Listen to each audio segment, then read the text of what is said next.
kamu apa itu jaringan komputer? Jadi, jaringan komputer adalah jaringan komunikasi komputer yang terhubung ke perangkat komputer, sehingga memudahkan bertukar informasi dan membuka akses layanan atau kebutuhan informasi lain. Jaringan komputer membutuhkan kabel atau nirkabel untuk perantara. Beberapa komponen jaringan komputer. Yang pertama, server, menyediakan layanan kepada komputer klien.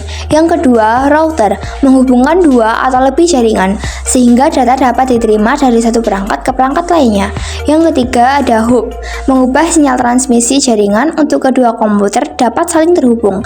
Yang keempat, ada switch, jaringan komputer yang radiusnya mencakup sebuah benua negara. Yang kelima, ada LAN card, menghubungkan dua komputer atau lebih dengan menggunakan media kabel. Yang keenam, ada wireless card, menghubungkan dua device secara nirkabel atau tanpa media kabel. Yang ketujuh yaitu kabel jaringan, menghubungkan perangkat satu ke perangkat lain. Ada beberapa jenis kabel jaringan yaitu coaxial, fiber optic, dan twisted pair. Yang kedelapan, bridge, memperluas jaringan, juga membuat sebuah segmen jaringan berdasarkan informasi pada data link. Yang kesembilan ada repeater, memperluas jangkauan sinyal Wi-Fi dari server agar perangkat lain dapat terhubung. Yang ke-10 ada modem, menghubungkan perangkat komputer dengan penyedia layanan internet atau Internet Service Provider atau ISP. Arsitektur jaringan komputer. Arsitektur jaringan komputer adalah kerangka dasar yang menentukan cara perangkat-perangkat dalam jaringan berkomunikasi dan berinteraksi. Jenis dari arsitektur jaringan komputer. Yang pertama, jaringan peer-to-peer.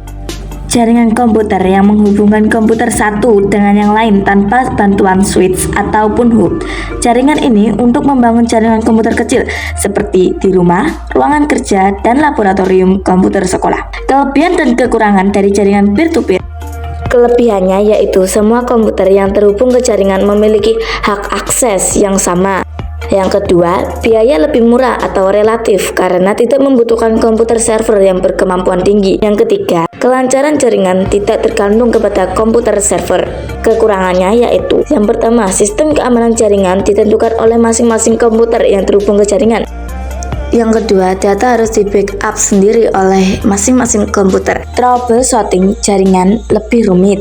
Yang kedua ada jaringan client server. Server menjadi pelayan untuk memenuhi permintaan dari pelanggan, sedangkan klien merupakan komputer penerima layanan dari komputer server atas permintaan yang diberikan. Sehingga client server merupakan konsep arsitektur perangkat lunak atau software yang menghubungkan dua objek berupa sistem klien dan sistem server yang saling berkomunikasi melalui jaringan komputer maupun satu komputer yang sama. Jaringan client server membutuhkan sistem operasi khusus dengan fitur dan fungsi khusus untuk server. Misal Novell NetWare, Microsoft Server, dan Linux. Kelebihan dan kekurangan dari jaringan client server. Kelebihannya terdapat seorang administrator jaringan yang bertugas mengelola sistem keamanan dan administrasi jaringan, sehingga keamanan dan administrasi jaringan lebih terkontrol. Yang kedua, komputer server dapat digunakan sebagai pusat data. Komputer klien dapat mengakses data yang ada dari komputer klien manapun. Yang ketiga, sistem backup data lebih baik karena dilakukan terpusat di komputer server. Jadi, seandainya komputer klien mengalami kerusakan masih tersedia backup data pada server. Kekurangannya yaitu, yang pertama, membutuhkan biaya mahal atau relatif karena membutuhkan sebuah komputer server yang berkemampuan tinggi. Yang kedua, kelancaran jaringan sangat bergantung pada komputer server sehingga jika server terganggu, maka sistem secara keseluruhan terganggu. Yang ketiga, membutuhkan seorang admin handal dalam merawat server. Pengenalan routing. Routing merupakan sebuah mekanisme pada jaringan komputer dalam melakukan pengiriman paket data dari satu network ke network lain. Router digunakan untuk menghubungkan dan meneruskan data di antara dua atau lebih jaringan. Komunikasi data ponsel.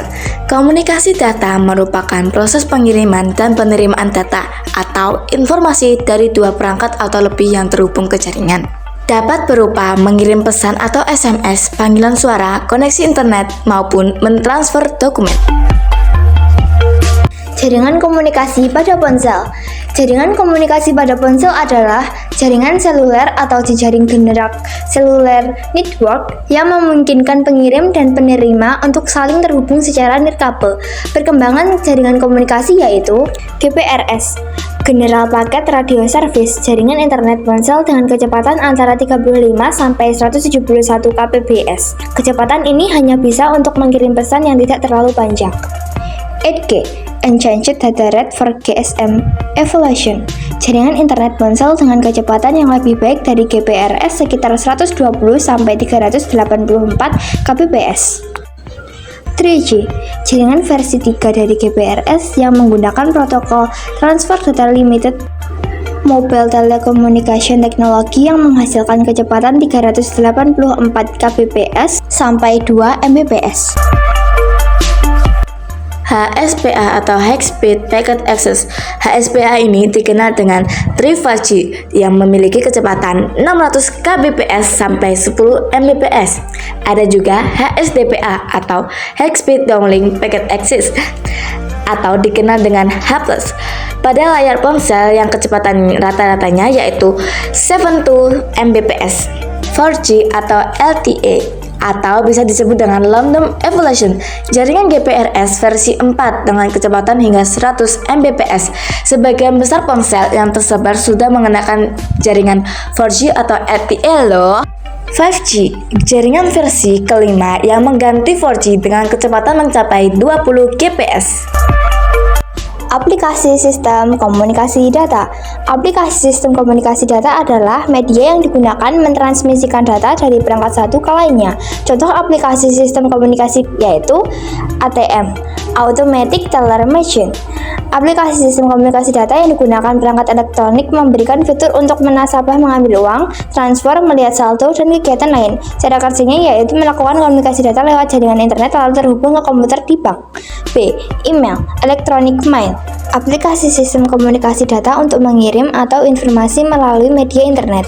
Cara kerja email yaitu server email mengirimkan pesan email antara klien email dengan menggunakan protokol email yang memberitahu server cara memproses permintaan masuk kemana pesan harus diteruskan dan cara mengirimkannya ke klien email yang dituju. Contoh Gmail dan Yahoo.